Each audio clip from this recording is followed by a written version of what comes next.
बघा रे, राजेश नावाच्या मुलाच्या पुढे 7 मुलं आहेत. किती मुलं उभी आहेत? 7. आणि त्याच्या मागे आहेत बघा 9 मुलं. मग इथं नाव लिहायचं, इथं लिहायचं राजेश. ही रांग आहे, या बघा ही रांग, याच्यामध्ये हा राजेश आहे.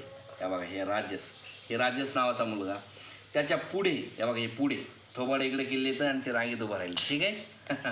हां, इकडे पुढे मुलं किती आहेत? 7 आहेत. आणि राजेशच्या पाठीमागे 9 मुलं आहेत.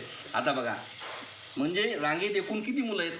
तर बघा 9 आणि 7 किती होतात? 9 अधिक 7 किती होतात?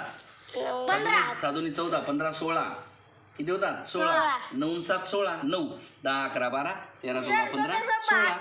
मग 16 झाले ना? बोल नको. 16 झाले ना? 16. आणि प्रत्यक्ष राजेश जिथे उभा आहे तो एक मुलगा आहे, 17. म्हणून त्याला एक जणाला पकडा द्या. 16 आणि 1 17. रांगेत एकूण किती मुलं आहेत? 17. ऑप्शन नंबर 1 बरोबर आहे तुमचं, राईट. अशा प्रकारे गणिताचं उत्तर सोडवायचं असतं.